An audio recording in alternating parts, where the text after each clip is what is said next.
Whoa. Good morning, everyone. This is the Podscast. I'm Poddy Wilson, and this is my podcast, and I am a sleepy girl. I'm hoping that means I won't run on for a full hour and a half as I did last week. I was in my nattering era last week.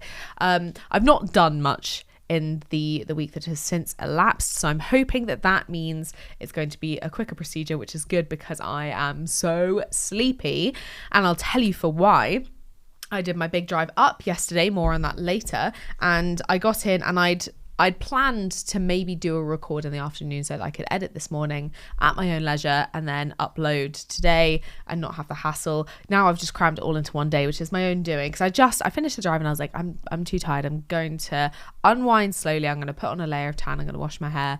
I'm going to finish my book and have a really early night, which I did. Well, I was at 9 p.m, so not super early, but in comparison to other people, that's an early one. For me, that would have been about bang average at uni. However, this morning I was like, I'm going to be up and at 'em. I'm going to put aside the clothes I'm going to wear in the morning, so I don't even have to worry about it. I'm going to race out of my starting blocks and just get the day off to a good start, get it all going ASAP. And the way that I proceeded to do that was to book into a gym class. And what I booked into for my first time ever was Vinyasa yoga. The pro of that is that I've done something with my morning, and whatever happens, I'll have a sense of accomplishment by the end of today. The downside is that, my God, did that make me even sleepier. That is the most sleepiness-inducing exercise I have ever done in my life, and we will get onto that henceforth. But first, let's roll titles.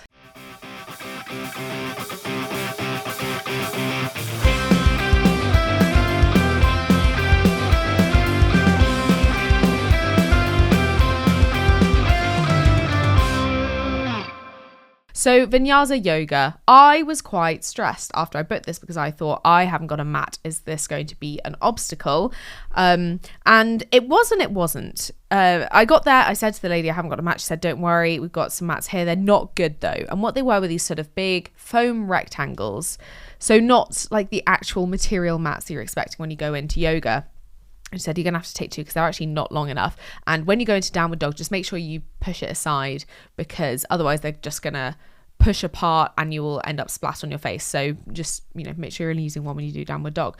So when she said that, I thought the downward dog was going to be an exercise that cropped up few and far between over the course of what was supposed to be 45 minutes, but actually what was an hour because the timetabling was wrong. So by the time we got to 25 minutes in, I was thinking, shit, I'm starting to hear the alarm bells ringing. Thank goodness there's only 20 minutes left. In actual fact, I was under halfway through that whole process, and everything in my body was burning and feeling slightly questioning of my sanity.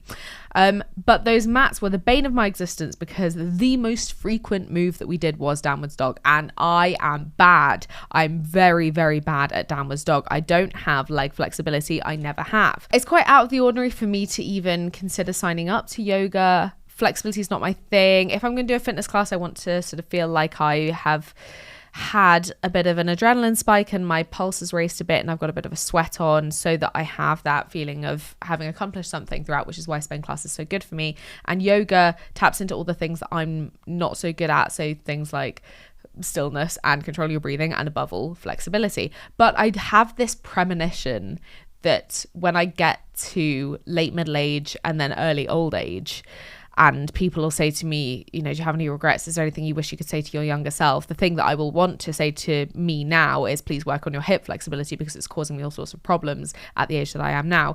I just think that's a really likely thing to happen to me. And so I was like, you know what, let's take a precaution now. Let's do some yoga, because I'm not going to get more flexible by doing nothing. Ow, that really hurt. It really hurt. And the whole way through, I was like, I don't think I'm doing this right, because it doesn't feel like a good stretch. It feels like, oh, should that be twinging? Should that feels like something's grating rather than stretching. It didn't feel like I was getting a good pain out of it. So that made me worry, and I was getting halfway through thinking, I think I'm going to just one and done this. I don't think this is for me. Much as I had romanticized the idea of getting up at 6 a.m. and starting this class at 7 a.m., I was in the studio by 6:45 this morning. How crazy is that? And I'd really romanticize that because, as I say, when I was at uni, that was my routine, that I would get up at 6, I would be in the library at 7. Sometimes I get up at 5 and be in the library at 6. How crazy is that? Can you imagine that now? Rare would be the occasion where it would be after 7 that I started typing. I was so on it, and that feeling of accomplishment was really great because we get to lunchtime and I'm like, well, I've done about 5 hours of work now. I can have my lunch, have a siesta, and know that I've done some good, because morning is generally where I have my get up and go and can actually achieve some stuff, which doesn't correspond with having a boyfriend who works at nighttime. So I was like, this is my time. When he's away, I'm going to make the most of being an early riser and actually early rise. And I was not expecting to feel quite as sleepy as I did. I remember feeling sleepy when I started working in the library, but then by 7:30 that would have calmed down. I'd be in the zone, I'd be typing non-stop. This one, I just continuously felt sleepy for the whole thing. I also have a suspicion of yoga from a dance perspective, which is that in dancing, you would have your warm-up, which is cardio-based to get the heart rate going, get blood pumping around the body, etc. Then you would do your dancing, and at the end of the session, that's when you'd stretch. And my suspicion of yoga is in the fact that the stretching comes first without having actually warmed up first. And the studio was cold to begin with. So I was thinking, if ever I'm going to sustain an injury from overstretching, it's going to be in these circumstances. So, much as when I'm talking about dance, talking about tap dance, which you wouldn't necessarily think requires a lot of stretching because it's all in floppiness of ankle, you'd be right there. However, we were made to stretch all the time, particularly with modern as well. Modern was a lot of stretching. It's bothering me that I've accidentally given myself a middle part today. I didn't mean to do that. It's because I put my sock curls in overnight when it was still wet and I'd not really committed to a part, so it's kind of neither here nor there, and I don't really like it, but it's fine. I've got bigger fish to fry. Anyway, I wasn't very good at it, and I was the new person there yet again, because I'm committing to all these new classes. I'm always the new person there. And the lady had sort of spoken to me at the beginning, and then we'd sat in silence like 10 minutes as everyone else filtered in, just sat cross-legged. And it was all very calm and soothing, had the panpipes going. And then midway through, we were in downward dog, and I just hear the sort of gentle plap, plap, plap, plap, plap of bare feet on the studio floor as the lady walks up to me and sort of kneels down next to me, and she's like, okay, so when you're in downwards dog, you're putting a lot of pressure on your wrist and on the heel of your hand, and what you want to be doing is actually putting that pressure on your fingertips, almost as if you're in a claw position, and then on the base of your index finger and your thumb. Now, I tried to do that. I don't know if you've tried to put your full body weight onto your fingers and not the heel of your hand when your hand is still flat to the floor, and you're essentially trying to push backwards because you're trying to lift your tailbone to be the highest point of your body and flatten your feet, both of which are forces which are sending you backwards. You're pushing towards the back of the studio. It's very hard to maintain the weight of your entire body on the front of your fingers when you're trying to force your weight to go backwards. That, to me, I couldn't compute that, and every time I got into downward dog, I was like, oh fuck, here we go again, another 20 seconds of me fighting to put weight on my fingers, but also somehow have my weight leaning back. I don't understand that, and it really exposed how inflexible I am. What I did like was when we were lying down. I much preferred the lying down bits to repeatedly going into downward dog and then walking your hands back to the back of the mat and then standing up and doing some breathing and then going all the way back down again. There's essentially a slow motion burpee. Now, that wasn't what necessarily fed into my strengths. The lying down, however, I'm very good at. What I wasn't necessarily anticipating was how much time we spent with our foreheads pressed against the floor. That to me did not speak of cleanliness necessarily. That's where my feet had just been, and I'd showered. Of course I'd showered, but my feet produce smells the like of which the world has never seen, and I don't know how they do it, and I don't necessarily want my forehead to be near that, particularly as I begin to enter the luteal phase, and I'm starting to see a little bit of spottage cropping up on my chin. Now, what I'm anticipating in the next few days is that I wind up with a great big chunk of my forehead that now has all kinds of delicious and exciting acne spots crop up as a result of pressing my forehead to the rubber mat for an extended period of time. The best part of yoga, however, bearing in mind this was after I'd been like, I'm going to throw in the towel. This isn't for me. It doesn't feel like I'm getting the most out of it. And it's also quite embarrassing to be the person that keeps requiring the instructor to come and speak to me and correct my form and position and whatnot. I just don't think this is for me. And then she said, now we're going to lie down. We're going to lay down and I'm going to do the shabasa. So just let me know if you don't want me to touch you today. And straight away I went, what do you mean? Don't want me? What's touching got to do with this? I thought we were all just on our individual mats. What's going on? And like, we're lying down at this point, so I'm sort of craning my head round to look and see what anyone else is doing. Everyone else is lying still as well, and I was going, am I the only one conscious now? Am I the only one who's actually still awake? What's going on? I don't know what's a shabasa. What's a shabasa? Well, I don't know what a shabasa is. And she saw I was kind of looking around with my eyes wide open. She's like, don't worry, I'm just going to come over and just adjust your shoulders. You don't need to freak out. It's going to be fine. I'll just adjust a few other people and I'll be straight over to you. Don't worry, you'll be fine. And she went over and I could see she was kind of pushing down on this guy's shoulders, and I was going, okay, I can get behind. I didn't realise massage was part of this package deal, but I can get behind that. That's intriguing. And she came over in this cloud of lovely herby scents. I was trying to pinpoint what it was. It could have been like lemongrass, argan oil, I don't know. It smelled like a lovely spa retreat / tea, exotic tea. It was a very lovely smell. So I was like, oh, it's very nice, like a very lovely expensive hand cream, that kind of smell.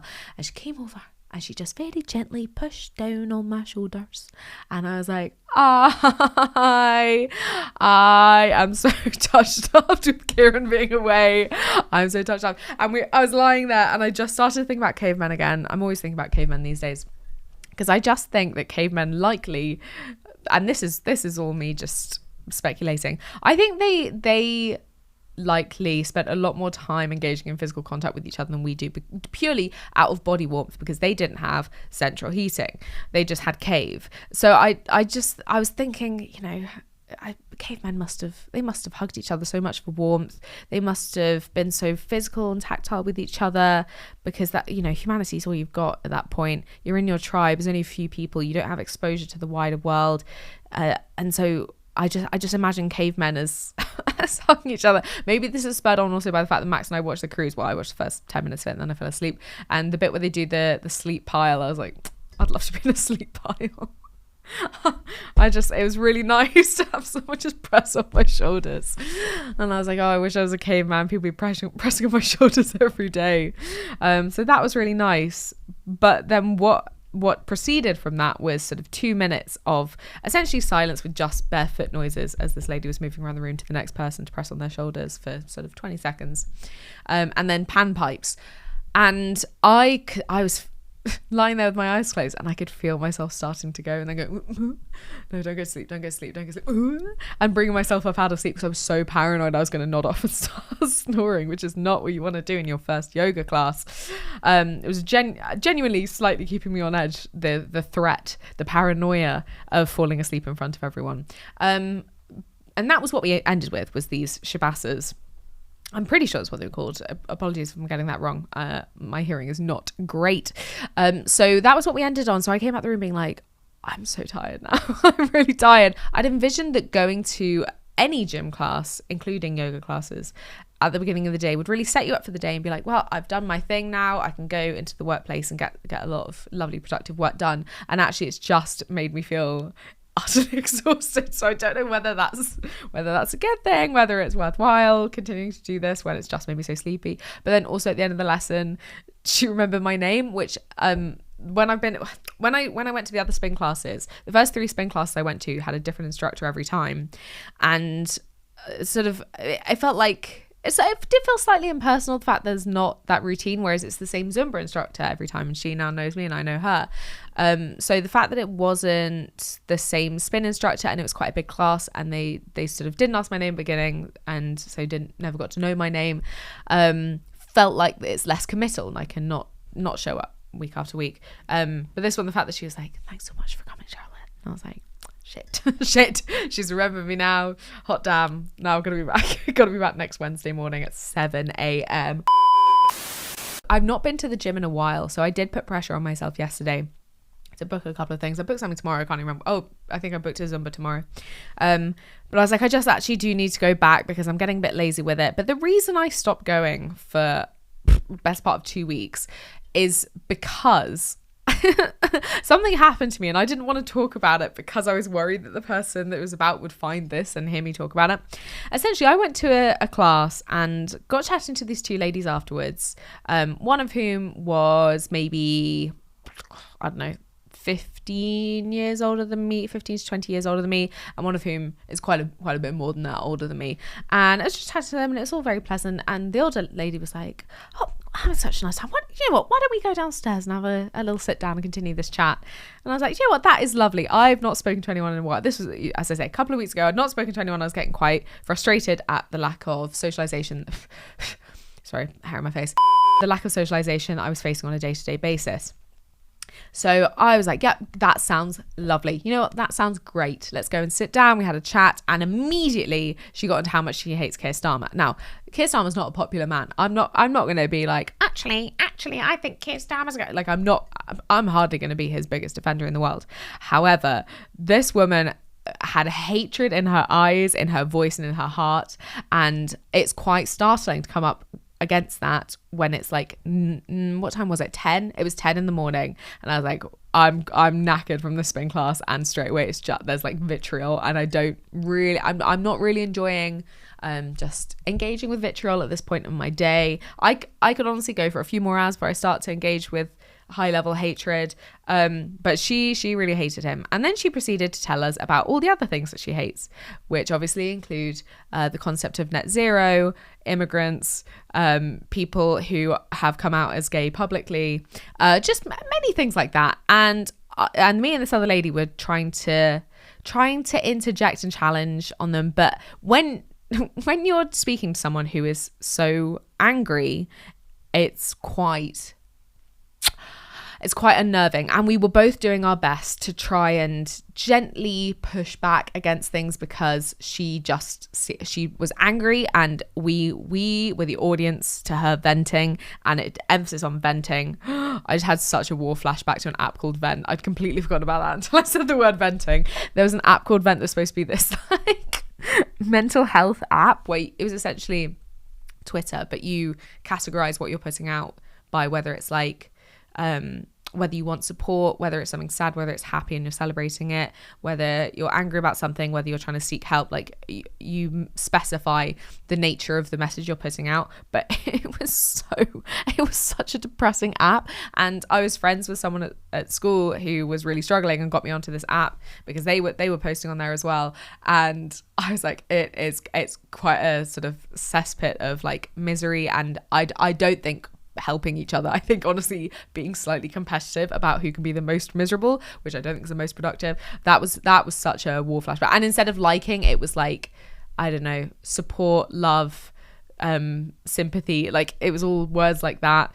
Wow, what an app, what a well-intentioned but ultimately arguably quite damaging app. I wonder if it's still up. That'd be crazy. Anyway, this woman, she didn't stop, and she kept saying every so often, oh, you know, it's really nice to hear other people's opinions, because I don't want to feel like I'm in an echo chamber. I want to hear other people's opinions, particularly people that are younger than me. It's what a privilege it is to sit and have a coffee. And she bought us coffee at this point with two women who are younger than me and have different opinions to me. I think that's the way the world should work. And she said that, and I thought, you've actually not heard a thing about what either of us think. You've not asked a single question. You've not paused in your monologue at any point. And any time we've tried to like push back or slightly disagree with you, it's been shut down with just pure unadulterated anger. And I could not get out of this conversation. She didn't pause. There was no moment to take my leave. At one point, this other woman was like, I have to go. I'm just going to pause you there. I do have to go because I've got a class that starts in 5 minutes. I really do have to go. And this one was like, well, I've got a story. It's going to take less than 5 minutes. So you sit down. I'm going to finish the story. And I was like, oh, God. Okay, fine. And that started to really stress me out on this woman's behalf. And she was like very sort of politely trying to get up from the table and put on her jacket and pick up her bag. She's like, oh, ha. And this woman she could not finish her story. She was it kept going. She's like, I'm really sorry. I'm gonna have to go because it actually has already started. So I really do need to go. But I was still trapped there. That was at about 11. I was still trapped there for a full other hour. So I was stuck in this conversation for 2 hours. And this lady, it got to the point where she started to just like invite me to stuff, but as if I'd already RSVP'd like on my behalf. So she was like, you know, you and I, we're going to go into central Glasgow on Wednesday. It'd be good to have two of us because, you know, there's loads of immigrants that hang around the station. So if they have knives, we'll protect each other. That's good. I was going, oh my God. And she was like, we'll go to the drama class because it's someone I know and his brother's famous. You'll know his brother. So you'll come and pick me up then, and then we'll go. I can't do this week, but we'll do next week. You'll do next week with me, and you'll pick me up and we'll go in. And I was like, I don't remember agreeing to any of this. And at some point as well, she asked me obviously what I want to do, and I was like, well, I want to be a TV presenter. It's proven quite difficult at the minute to find my way into the industry, so I'm just trying to make the most of having a bit of time to try and learn the technical things about using lights and cameras and editing software and all this kind of thing. And I'm, you know, putting out podcasts. She's like, oh, you got a podcast. This was the reason I didn't bring it up for best part of a month, is because I was really worried she'd find this podcast. But I'm hopeful that won't happen, because it really upset me. I got back at like 12:30 from my 9 a.m. class and just felt so low for the rest of the day. I was like, oh, I can't believe how much rampant hatred a person can have in their heart, how much like just complete lack of empathy and curiosity, but still be under the impression that they are empathetic and curious. That's what really baffled me, is that she thought she was really, I don't know, just a really inquisitive person. She didn't ask any questions the whole time. It was insane. Anyway, so that's part of the reason that I've been avoiding the gym. The other parts are obviously the fact that I've been away quite so much and sheer unadulterated laziness. But I am back now and I'm determined to actually commit to it. I'm finding my feet. I think what I found is that I don't like the treadmill. I don't see the point in it. I don't get enough out of it. I don't know about the gym, in all honesty. It's not making me feel excited at the minute. And what would make me excited, particularly in the summer months, although I say that looking out the window and it is dreich today, would be dance and racket sports. They're the two forms of exercise I would really like to do. They are obviously both of them more expensive than having a gym membership and require more people to be that, like, you know, having an opponent or having a coach, which is increased money on top of that, or trying to, you know, go into the city centre. There's a level of convenience with just having to go 7 minutes down the road to the gym, as opposed to having to go into the city for dance, because to the best of my knowledge, I don't know that there is a closer dance studio for adults nearby. I really want to do tap. Surely there's got to be grown-up tap. I need to look into this. I just don't think I'm getting enough out of the gym at the minute to really warrant it. I'm feeling a little bit disappointed by it. Yeah, we'll see. And I don't know that yoga's for me, but now I do kind of feel that I should go back next week just to rule out my Wednesday by feeling completely sleepy for the rest of the day. I've not written down much stuff, which is concerning me. I'm glad I've padded the runtime enough with just talking about what I did at the gym today. What have I written down? I've written down Kylie Minogue, night out, student house, football / FOMO, and tennis. All I want to say about tennis is that I'm enjoying watching it. I love watching the tennis. Kieran really doesn't. We went to the Australian Open when we were obviously in Australia. We were in Melbourne, and he could not get on board with it, particularly, in no small part because you have to be silent the whole time, whereas I think when he's going to a sport, he loves how involved you can get in it, which explains the obviously going to the Scottish football matches or going to St Mirren matches. They appeal to him a lot more because of the fan involvement. And also he was like, well, you know, isn't it very, very repetitious, the whole tennis thing? And it's like, you love American football, so I don't know what you're talking about. I'm just enjoying watching the tennis. It was Queen's last week for the women. It's Queen's this week for the men. Wimbledon's around the corner. I'm really enjoying it. And I'm really enjoying actually the smaller tournament at Queen's. The fact that you have these wildcards you never heard before. I think that's really lovely to see fresh meat on the court, fresh British talent. That was really exciting. That's literally all I had to say about that. That shows how few things have happened that I was like, that's worthy of comment. It's because I've not been keeping notes over the week. Normally I do it day by day, but because it's been like one homogenous blob of a week, I've not done that. I had my 2 big drives. I drove down Tuesday. I drove down last Tuesday, drove up yesterday, so Tuesday again, and it was so easy. It was so easy. I feel genuinely very liberated by how easy I found those drives. And actually, it's the classic thing that everyone says is that, motorways are significantly easier than actually anything else, because it's just one straight road the whole time. I did make an error on the way down, and I was really disheartened because I was telling Kieran about it.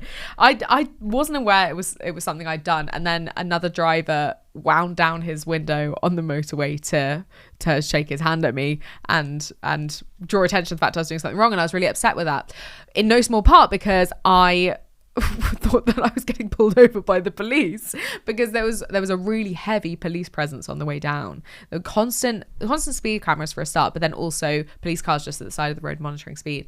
And I was really worried that I was going to get pulled over by an unmarked vehicle.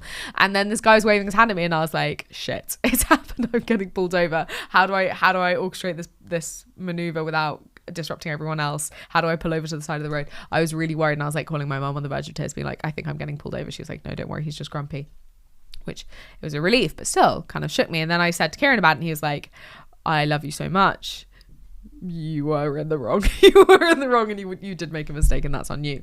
I don't even want to say what it is because I'm really mortified about it. However, the 6 hours passed relatively quickly. I went to T-Bay both times. T-Bay southbound, can I say, is significantly nicer than T-Bay northbound. I think there's some kind of bad juju in T-Bay northbound. I don't like it. I think the energy's off. It seemed like all the lights were off to begin with, which freaked me out. It felt very cold in there. The car park was rammed. I don't know, every old person in Cumbria was there, and they are rubbish at holding door etiquette, so that was quite annoying. The food choices I just didn't think were as nice. I had an iced tea that tasted like arse. That was really bad, and it just felt like none of the staff gave a shit. Like, they were all just like having a chat the whole time. None of them made eye contact with me. They barely spoke to me, and I was like, we don't have this T-Bay southbound. T-Bay southbound, everyone's really nice to me, and actually is like, enjoy your meal, have a nice day, blah blah blah. Didn't get any of that from T-Bay northbound. There's just a bad energy to it, and it was a really miserable day, and I was just sat in the cold and dark watching the ducks, so that wasn't so nice. But it's, what, I really enjoyed just being alone with my thoughts for 6 hours at a time, just continuously focusing on one task, listening to catching up on all the podcasts I've been missing out on, and my god, are there a lot of them. There's a lot of them. I'm still catching up on Helen Bauer. I'm still behind, and the thing is that I really want to contribute to her Patreon because I want her to say my name on the end of the episode, because I think she'd find my name really fun and exciting. But the fact that I'm still like 11 hours out from where she is now to then add another, 30 hours on top of that just seems like quite a big task. So I'm working really hard to catch up with where she is now before I actually invest in the £5 a month Patreon. But I also got into Harry Hill because Jordan's been on at me for ages to listen to Harry Hill. And I will say, I don't think it lends itself as well to an audio format as well as a visual format. I think it's a visual feast. There's so much going on. I still haven't seen the Name the Seed segment, which is mad, where he just gets his celebrity guest to guess the seed and then doesn't tell them what the seed is. He's like, no, wrong, and I have to plant it and see what it is when it grows. I've never seen that happen yet because I've just been listening to it. But it's such a funny format. He's such a funny man. I love him. I love how surreal he is. This is no surprise to anyone. I love my surreal comedy. I just adore him. I listened to the Tim Vine episode. I listened to the Stuart Lee episode. I listened to Joe Lycett. And I'm... what was the other one? Oh, John Cooper Clarke. That was the first one I listened to, was John Cooper Clarke, which I actually think was the best one. I love John Cooper Clarke. I was listening to it and I was like, maybe I should get into performance poetry. Maybe I should do comedy performance poetry. Maybe that's my way in. I just realised the big thing I wanted to talk about that I forgot. Oh, bugger. No, I've accidentally done emojis. Kieran gets very bored on these journeys. I think my capacity for boredom is slightly larger than his is. I will say that for myself. Every time he undertakes a drive, either to my house or vice versa, he invariably winds up calling me because he hates just being alone with his thoughts. Or he'll put on, some kind of documentary based audio experience, and he'll come back and he'll be like, well, I've just learned a thing or two about St Kilda. Segue, St Kilda. Do you remember when I said I was going to write a song about St Kilda, and I was very moved by the story of the people that lived in the archipelago in the Atlantic, and they had to leave because they just couldn't survive there anymore because everyone's leaving for the mainland to try and make more money, and there just weren't enough people there to sustain the lifestyle. And I got very moved by the idea of them all having to leave for the last time and just, you know, shutting the doors behind them, getting on the boat and sailing away, and that's it. That's the end. And I was like, oh, I'd really like to write a song about this. I did. I wrote a song about it. One of my favourite things about going home, besides obviously seeing my family and animals, is to use my piano. I love my piano down there. Jordan's got a keyboard that he got from the charity shop, and it is not the same. It's not the same. It's half as big to begin with, and it's just, you know, the very thin keys that you plonk down, and it doesn't feel nice, and they kind of get trapped next to each other. I don't like that. Mine's a proper electronic piano, and I love it so much. I get massively into sitting at the piano whenever I go home because it's such a luxury to me now. I re-downloaded an application on my computer that I have not used since I was, I don't know, 16 maybe. I've not used it in a long time, but I used to be big into it, and it's called MuseScore, and it's free, and it's just like a free Sibelius. And I composed a song. Not only did I compose it, I know you're thinking like, oh, was that, did you do a little verse, a little chorus, maybe a bridge and a push? My song is 4.5 minutes long. It is 11 sheets of music. It has, I think, 6 music parts in it, which I'm not entirely sure I've done correctly, but that doesn't even matter. It doesn't matter. One of the parts is just bagpipe drone, and it's one note the whole thing. And I've written it as D, but I am certain that the note that gets played on the playback is a C. And I'm so proud of this piece of music that I've done, because my music theory knowledge is not great, and I've not thought about things like rhythm in ages. So when I was having to count out dotted rhythm, I was having to go like 1 2 3 1 1 1 2 3, like, and count it out like that to figure out a dotted crotchet and a quaver. Like, I was really having to think at that level because I just haven't engaged in music theory in such a long time. I took my grade 2 when I was like 10, and I'm pretty sure I got a pass. I did not do very well on that. I did not get a merit, and I certainly did not get an extinction. I did not get an extinction in my music theory distinction, but it felt so good to make something up and to trial stuff, to find new chords, just to go, does that work? No, does that work? That trial and error, that friction, that's what everyone's talking about at the minute, isn't it? Friction. Putting friction back in your life. You could ask AI to write a song about St Kilda and it would do it in a second. But you know what feels really good is having that trial and error of going, oh, I don't think that works. Oh, what if I put the 7th on top? Ooh, that changes things. Okay, how am I going to resolve this? Blah, blah, blah. That felt really good for my brain. That's the best feeling for my brain that I've had for a long time. That satisfaction of getting it together, and the fact that I've now written a complete piece of music that's 11 pages long is crazy.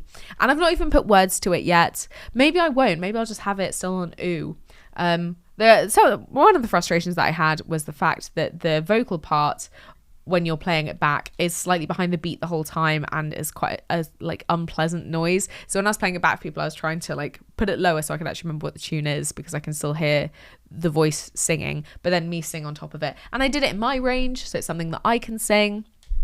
And I was sort of, you know, I'd have the chords that I created, and then I'd hum a little tune and then try and work out what it was and write that down and go, okay, how do I do a sort of counter melody that the fiddle's going to play? How's the fiddle going to complement this? And I had a string section that comes in the second verse. My favorite bit is the bridge coming into the second chorus, and the strings start to fly away with the vocals. I'm so proud of this piece of music. I don't care if it's shit. I don't care. I'm so proud because I made it. I've not made something that, I don't know, that demanding of focus and trial and error in such a long time, and it felt great. I really genuinely recommend sitting at a piano with MuseScore open and just trying to come up with something. It felt really good. The piano part, basic as fuck. It's very basic. It's not high level. There's so much I haven't worked out yet either. I haven't worked out, like, if some of the notes on the right hand are playing a semi-breve, but you want the thumb to be playing crotchets. I've not worked out how you can get both of those things on one stave.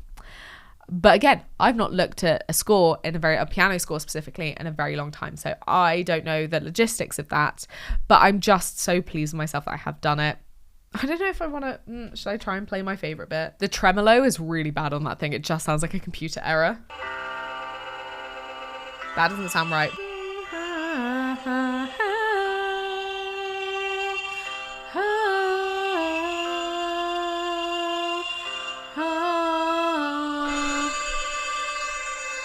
Computer error. Here we go.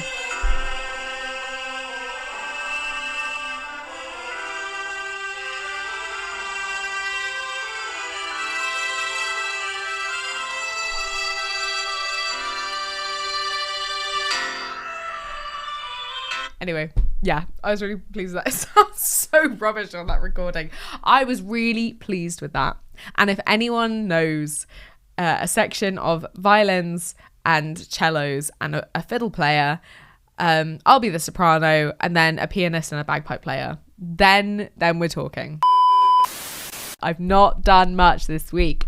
What I did do, however, was go and visit Max in his student house in Lincoln.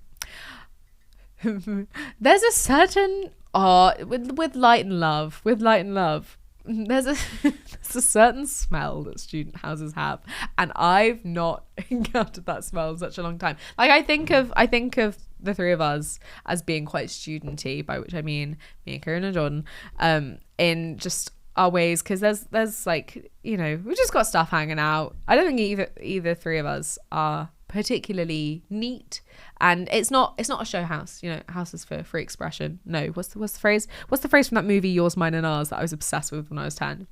A house is for free expression, not for a good impression.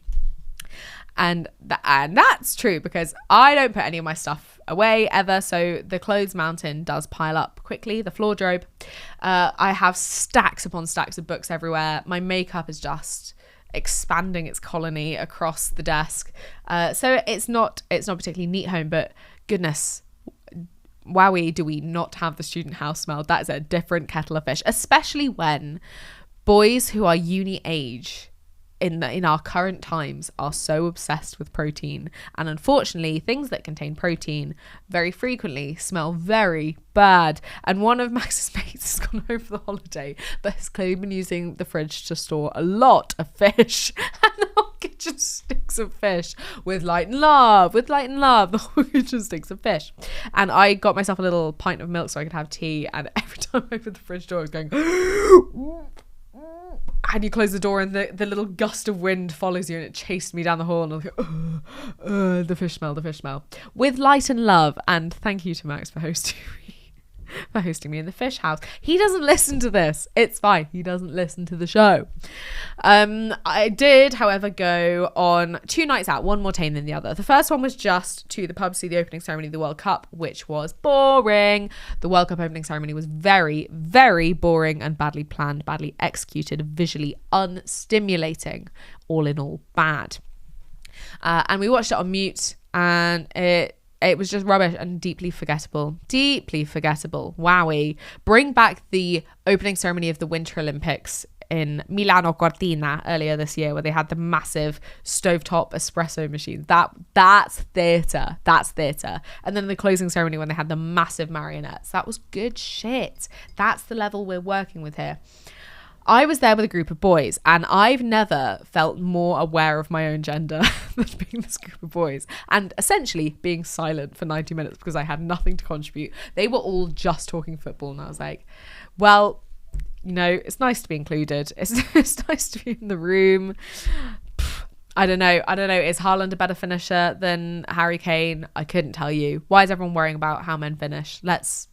Come on, spit suspect. It was so dull. And it's really given credence in my mind to the injustice of how women who are fans of things are treated. When female Swifties are very obsessed with Taylor Swift, and they have that, you know, their favorite lyric tattooed on them or whatever, and they've got their favorite song, and they go to the concert, they spend £100 to get there, and they wear a costume that's a reference to a very specific lyric or moment in her music, and they get so much flack for it from men. And I think that is so hypocritical, having heard the way that boys talk about football players, because you guys sound like Swifties. You all sound like Swifties.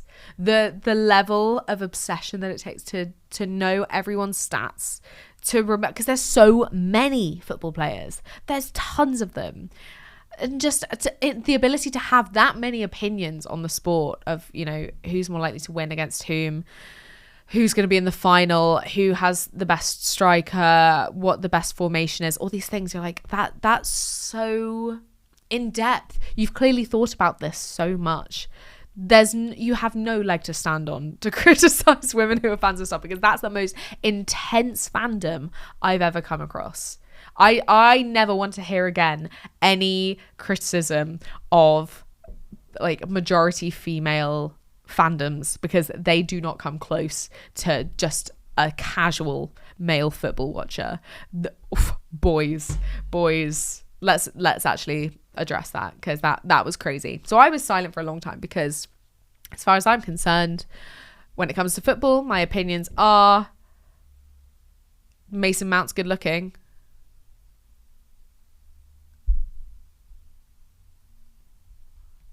I like Declan Rice.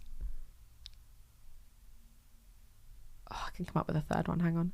Oh, Jack Grealish is good with nice legs. And that's it. That's what I've got. When it comes to the women's football, Leah Williamson is excellent. I love Hannah Hampton. I love Mary Earps. Mary Earps is possibly my favorite. I just think she's the coolest thing since sliced bread. I love Lucy Bronze. I love Jill Scott. She's been out of the game for a while, hasn't she? They're all cool. I can get way more excited about that, in all honesty. When it comes to Scottish football, I love the songs. John McGinn is great. Stressing me out trying to think on the spot of what the players are all called. Oh, Scott McTominay, I love the bit where he goes up to the crowd and he goes, "Where's my mum?"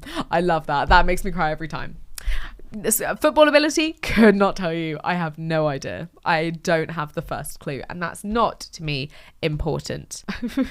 Okay, I'm done riling all the boys now.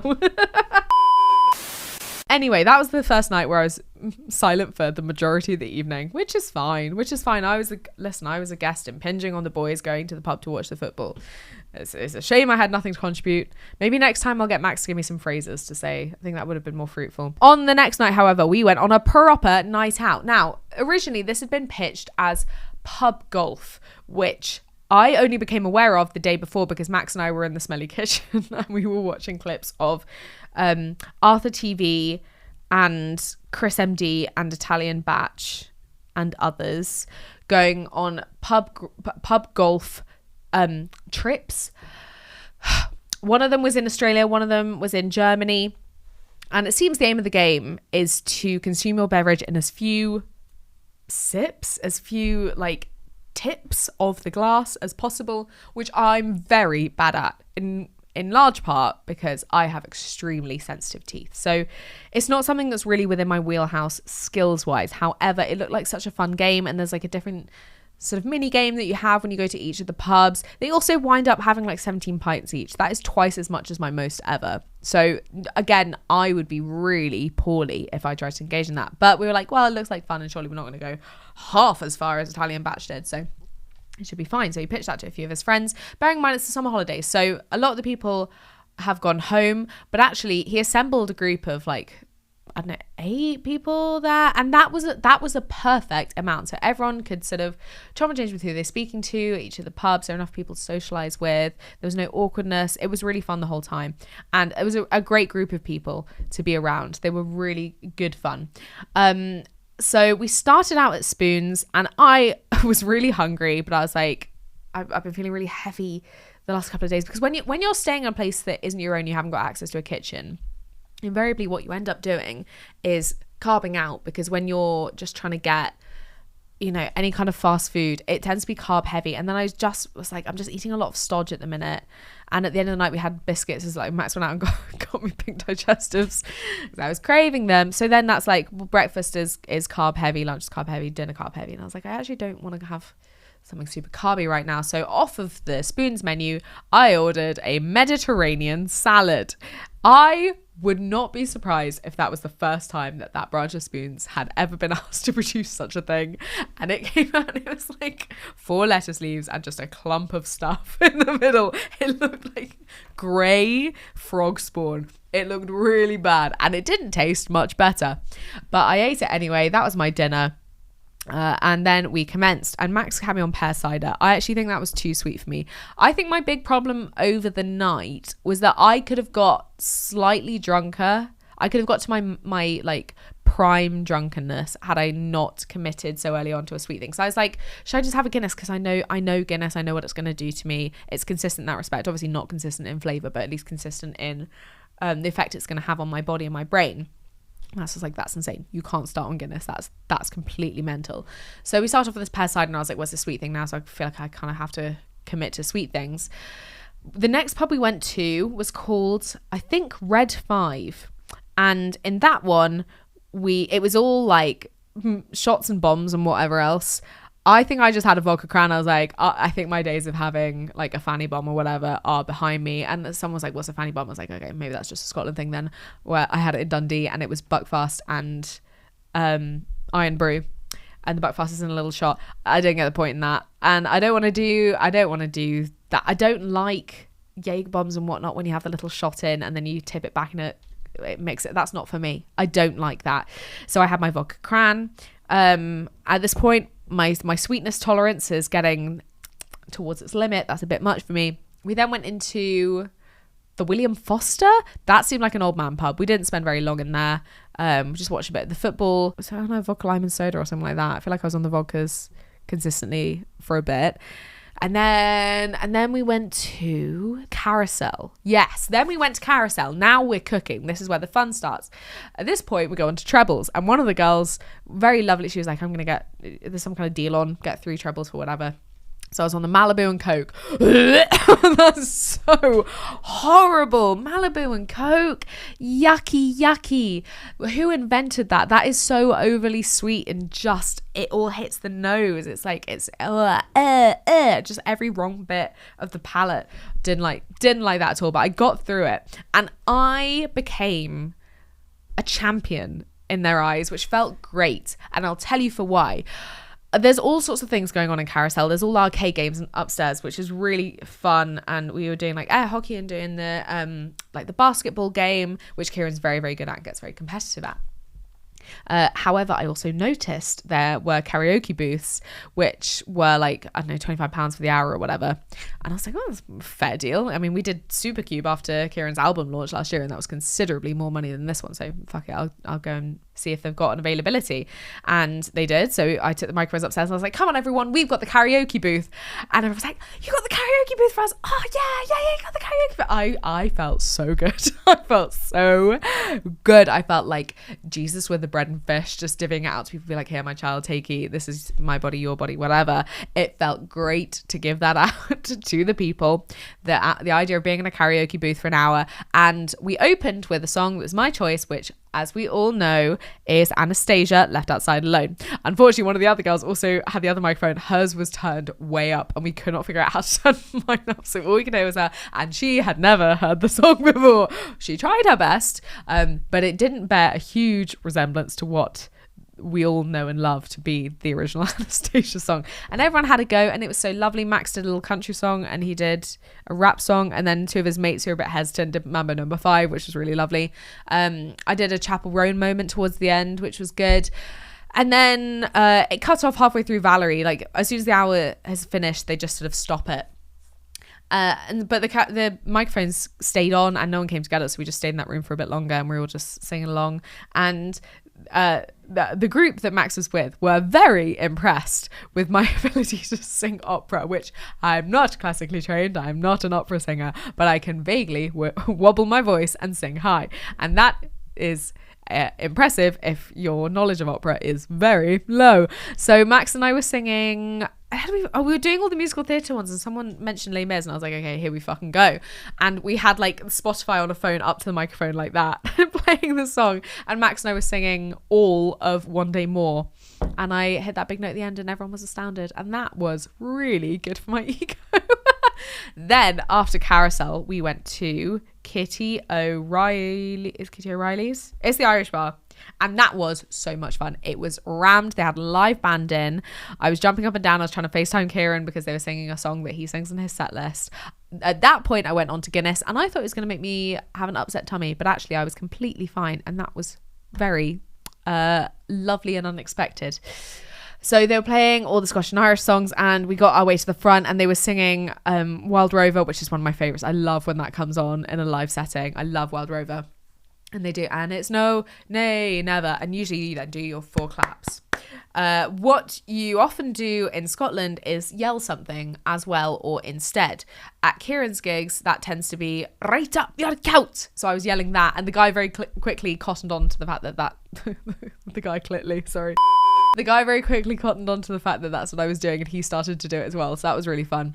At Jared's shows, it's show us your tits, and many women do. Lovely gay Jared being shown many breasts when he's on stage, but he asked for it, so it's fine. So that was lovely to be jumping up and down with the girls, and there were loads of lovely millennial women who were very excited to dance with me. Sounds like I'm like bestowing my presence upon them. Very excited to have a dance, and were grateful that I was there to dance with them. I think that's a nicer way of saying it. So I was dancing with lots of women. Again, I think this is the thing that a lot of my favorite nights out ever have been in non-student times. I've been in student cities, but when the students aren't there, so you actually do have space to dance and interact with people, which is far better. My worst night out ever, is it my worst night out? One of my worst nights out ever was Halloween in 4th year. It was just too full. Everyone was out for Halloween and I was fairy godmother and I had wings, and there's a girl behind me who also had wings, and our wings kept getting like tangled and stabbing each other, and she got very aggro about it. So that wasn't good. But a lot of my favorite ones have been when there is enough space. I always think about in Edinburgh in 2024, I came to visit Joe and we went to Subway, and that was so fun. It was so fun because it was a gay bar, so there was no worry about anyone being like lechy or too forward or anything like that. And it was just after Brat and Rise and Fall of a Midwest Princess had come out, so they just played Charlie XCX and Chapel Roan like back to back the entire night, and that was so much fun, and everyone was actually dancing, which was great. It was really great. So I loved that a lot. After the Irish bar, then we went to the club, and Max had not anticipated at any point in the night that I would make it to the club. Now he has free entry. I think he has like lifetime free entry to this club because he won a raffle prize in Freshers Week, or I think he was like the 100th person to enter, or they spun a wheel, something like that. So he's got free entry to this club forever. So he loves it. And the club, hilariously, is called Home. They're like, oh, I'm going home. Ha ha ha ha. It's a really fun club. It's a lot like Park End in Oxford. What do they actually call it? Because it wasn't called Park End, the one that's not Bridge. Now Bridge has taken over Park End Wednesdays. Oh, all the people in the year below used to call it a different name, and everyone was like, ugh, no, it's Park End, don't be ridiculous. What was that called? Attic. It was called Attic. No one called it Attic. It was Park End. Let's not be crazy.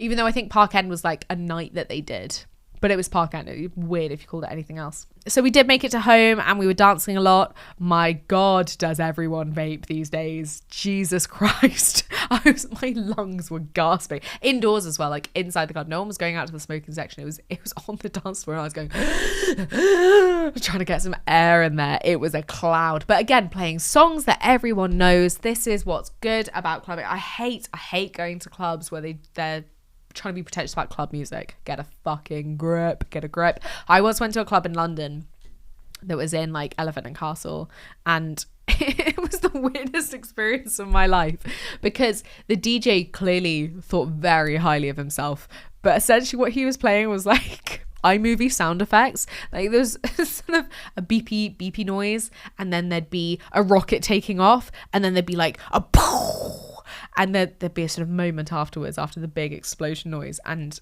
all these men in little beanie hats. Why are you wearing a beanie hat to a club? Would sort of nod, and then after the big explosion, they clap. They applauded the explosion. I've never seen anything like it. Why are you applauding in a club? That's insane. You're supposed to be dancing, drinking, and necking off with strangers. Why are you applauding? That's mental. So that was odd. This was far better because they were playing, you know, a lot of Pitbull. It was a Pitbull kind of club, and that's what I can get behind. Every so often they blast us with the blaster thing. I never really understand that. Well, maybe in terms of the fact it was cold air, but also it wasn't hugely hot in there, so it didn't feel entirely necessary. Every so often you're dancing, it's like you get the beast from the east in the back of your head. So that was interesting, and it got to about 2:30 and I was like, you know what, I kind of feel I'm reaching readiness to go home now. I'm about ready to go home. And Max was like, well, the club closes in half an hour. And I was like, I've not been around for the close of a club since I was about 21. Fuck it.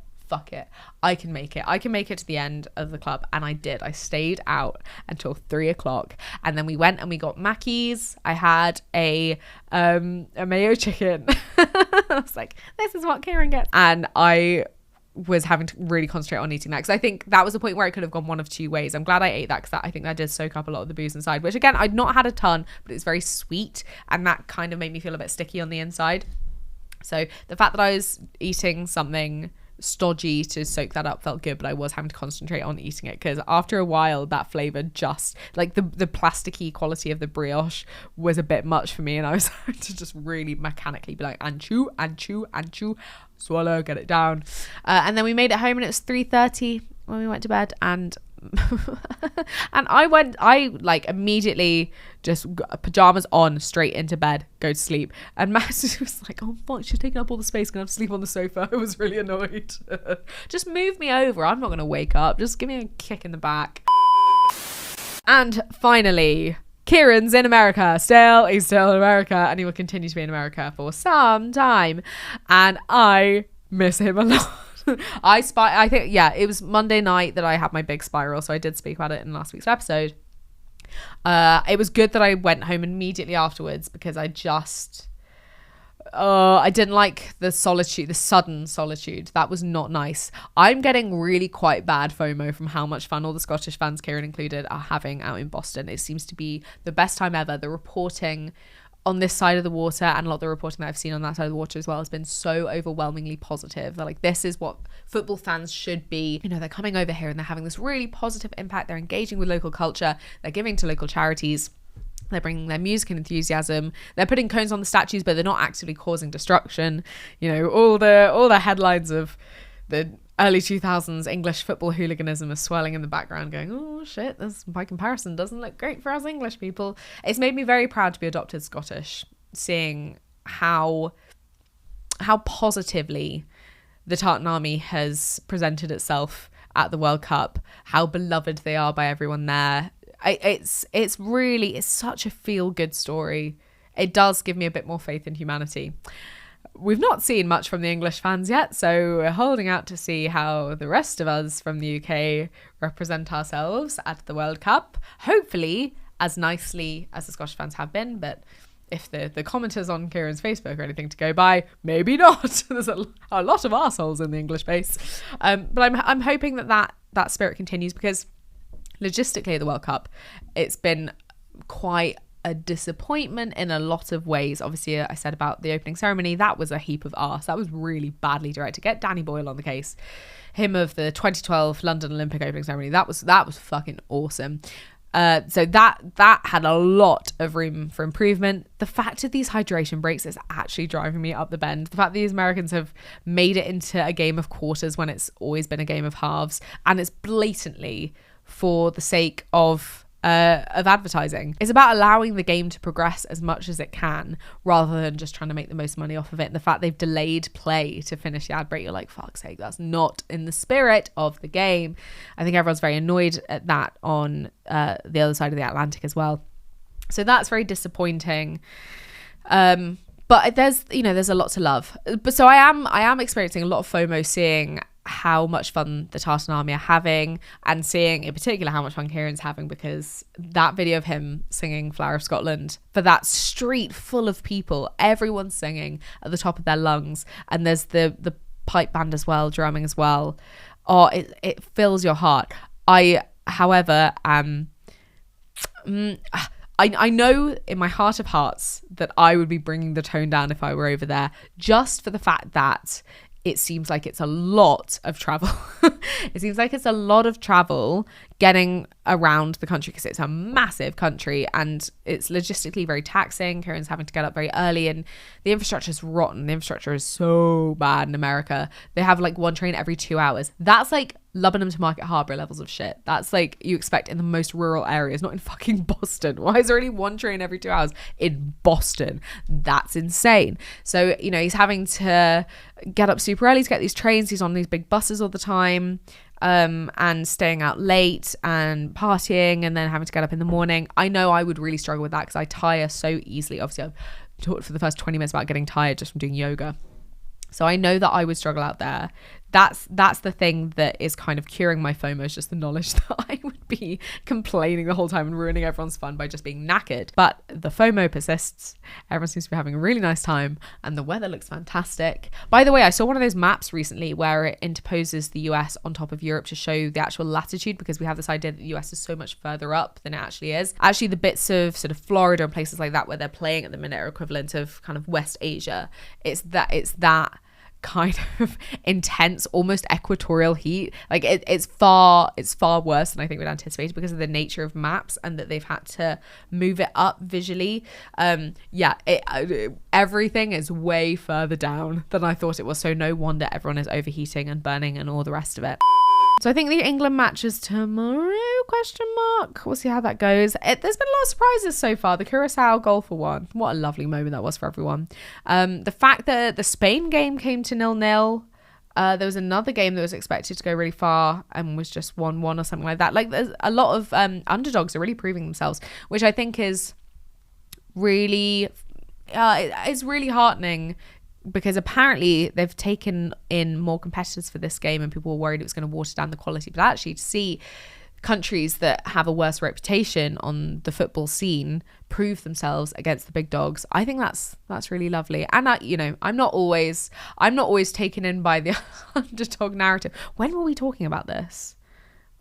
Strictly. Yeah, that was it. Kieran and I had this whole thing in December about underdogs and Strictly, because I was like, we're too taken in by the underdog narrative, and it makes us not even just turn against people who are objectively the best within the competition, but actively be cruel towards them. You know, not just to disregard them, but to go out of our way to make their lives miserable, a la Lewis and Katia and Amber and Nikita. They got so much flack, and that really upset me, and I was like, we as a nation actually need to calm down. You can't just be mean to someone because they're good at something. That's so counteractive. Can we get a grip? In the World Cup scene, however, I think there's a level of arrogance that I'm kind of fine to call into question via smaller countries giving it a good shot against the big dogs. So, and listen, I've not got a horse in the game. I don't give a shit. I don't really give a shit. So it's whatever. No one seems to be thinking that it's coming home in England that I've encountered. Everyone says, it's new manager, different team setups, not necessarily our strongest players, so we're not holding out hope. So it's a bit more relaxed. I don't know. I kind of miss the optimism that we've had in previous iterations. I think everyone was way too harsh on Southgate and are now eating their words. Not that they'd admit that, but that's the sense that I'm feeling subliminally. But I just remember in 2018 when I started to work at the pub, it was immediately after the World Cup, and I just remember the weeks before that, everyone had been so excited with the idea that it might come home, and like a prodigal son. There was just something really palpable and exciting in the air. We're not feeling that at all in England. So therefore, it's even lovelier that Scotland has that. Not necessarily the optimism to think that they might walk away with the crown, although it would be lovely if they did. But just that optimism that they're even in and they're going to make the most of being at the World Cup, I think is lovely. Should we do our words? Shall we do our words? I guess my dog fire hydrant of the week is just being in the pub with a load of boys who just talk about football. That's kind of dog fire hydrant in itself, when boys are really debating football, being like, oh, no chance they're going to be in the final. Blah, blah, blah. Like, boys love talking about that kind of thing, and that's kind of a classic scenario. I can't even remember what word we had last week. It wasn't Pavonine, that was the week before, but Pavonine's my favourite one we've had so far. Oh no, we had meretricious. I really like meretricious. Oh fuck, that's such a good one. Are you ready for this? Lickspittle. I know. Lickspittle, a person who behaves obsequiously to those in power. So like a bootlicker. Lickspittle. Isn't that great? What book was I reading when that was in there? That surely must have been in the Jeremy, what's his name one? Paxman. The Jeremy Paxman book. Because his vocab was insane. I had to look up tons of stuff. That's all from me. Tune in to my radio show on Tuesdays at 10 until 12 on Lomond Radio. Send in your dog fire hydrants because I'm running low. And any words that you want me to include as well. I think that's everything from me. I'm on the Scots. Sophie's coming up this weekend, so it should be a fun weekend, and I will hopefully have way more to talk about. In the meantime, I have been Poddy Wilson. This has been Podscast, and I love you.